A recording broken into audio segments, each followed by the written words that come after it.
dhammaan asxaabta nagu xiran waa salaamantiin. Asxaabi barnaamijka oo idin soo duubaya hadda codkayga lama maqlinin waa idinka raali gelinaa.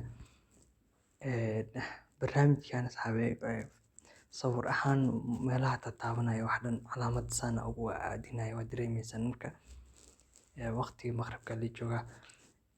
Asxaabi barnaamijkan barnaamij waxa waaye maaragtay Facebook iyo kuwaas ku shaqeynayo. Laakiin war badan ayaan idin hayaa asxaabi, wax badan ayaan idin sheegay. Laakiin insha Allah video kale intaan isku dayo inaan kasoo duubo waxaan idin sheegay mar kale inaan idin sheego. Laakiin suuqan hadda wuxuu dhigaa markaa gashid kusiina welina tijaabo ku wadna asxaabi saas ula socda in lacag lagu shubi karo laga bixi karo waa idinka tijaabina. Teeda kale asxaabi cida kula talinayo ma jirto in lacag ku shubtaan oo yani risk ay qaataan oo lacag iska maarmeynin suuqyada la galaan cida kula talinayo ma jirto.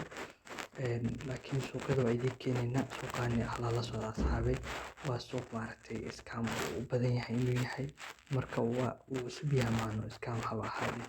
Marka haddaa suuq haddaa barbaarto hadii laftirkaaga si barto waa YouTube ka fiiri hadii la soo dhigay yani waa suuq baro jira laakiin suuqan hadda cusub yahay asxaabi waa baari kartaan meel laga hadlayo leeyihiin waxaan laga hadlaa. Marka kana meeshan kala hadli kartaa nyurtan baad taabanaysaa nyurtaas taabanaysaa meesha laga hadlaa. Marka asxaabi suuqyada hore uma design eko aad u kala duwan yihiin. aad u degdegsanay asxaabi marka isku soo noqonayna insha Allah suuqana idin wada codkayga maadaama maqluusiina codka kale idin soo duubay insha Allah waxay idin rajaynaa guul.